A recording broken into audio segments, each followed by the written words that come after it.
Daarnaast blijkt uit onderzoek dat antisemitisme en homofoob geweld welig tieren onder Marokkanen. De legitimatie voor deze ellende, de islam. Verzoekt de regering haar angstige en politiek correcte houding ten aanzien van de islam te laten varen en de negatieve invloed van deze kwaadaardige ideologie die moet worden tegengegaan, verzoekt de regering de islam zoveel mogelijk uit Nederland te bannen en gaat over tot de orde van de dag.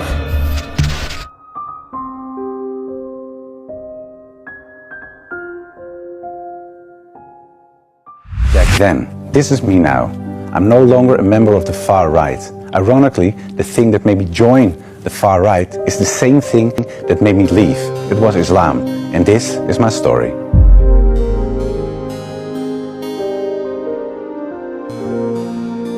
My name is Joram van Klaveren and I'm a former member of the Dutch parliament who represented the Party for Freedom, the anti-Islamic nationalist party of Geert Wilders. For years, I gave everything I had to fight against Islam. I tried to make legislation to shut down all Islamic schools in the Netherlands. I attempted to close all mosques, ban the Quran and ban Islam altogether from the Netherlands. As a Dutch politician, I opposed Islam in every way possible. Then, in 2017, I left Parliament and finally had the time to fulfill a long-held desire, to write an anti-Islam book.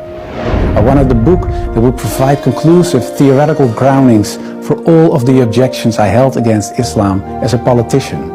My book would settle the dispute about Islam with a clear conclusion. Islam is a danger to Europe, to America, to the West and actually to the whole wide world. Before writing my book, my view about Islam was influenced by the conservative Protestant environment of my upbringing, in which other religions, and certainly Islam, was definitely seen as wayward and wrong. I was also influenced by the cultural aversion towards Islam that many Europeans have, which was a result of their historic clashes with the Islamic world. And of course, the fears and worries I experienced during years of studying comparative religion at the university formed my opinions. Remarkably, my studies at the university actually began on September 11, 2001. Many horrors would sadly follow, inside and outside of Europe. From the murder of columnist Theo van Gogh to kidnappings, anti-Semitic terror and beheadings, to haphazard stabs, truck attacks and suicide attacks, to the proclamation of the Caliphate by ISIS. There were even Muslims from the Netherlands who traveled as jihadists to Syria. These events confirmed and deepened my negative feelings about Islam and motivated me to join Wilders' party. I believed that Islam should be fought wherever possible. But as I began writing my book, I came across information that was at odds with the ideas I had. I learned that many of my ideas about Islam, stated by Orientalists, far-right Westerners, and even Islamic extremists, had little or no basis in historical Islam. My research often presented me with context and interpretations that were very different from those I had propagated for years in politics. A more nuanced image of Islam slowly developed in my mind.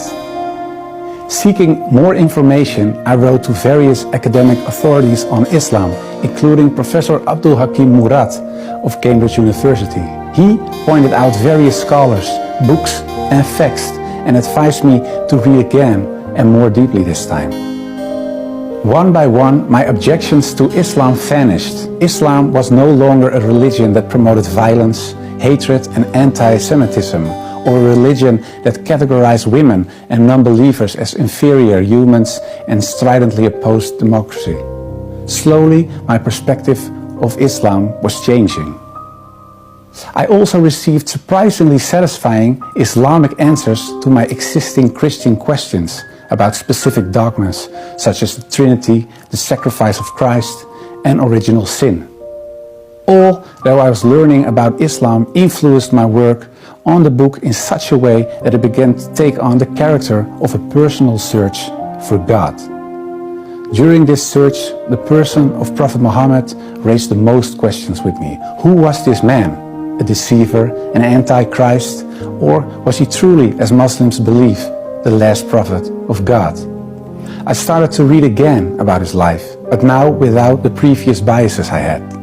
And I saw a more than special man, a man with almost supernatural patience, care, love, guidance, and above all dedication to his God and to his mission for justice. The arguments against his person and against his prophethood disappeared as I made a comparison with Old Testament prophets.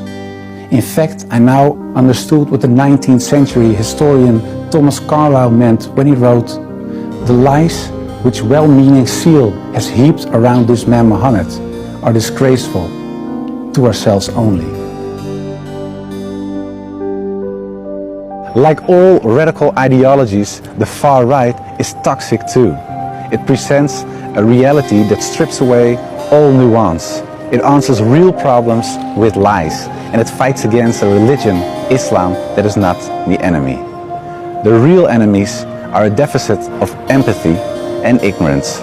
So let us read, study and learn. Extremism is not the answer. My name is Joram van Klaveren for the Emir Stein Center.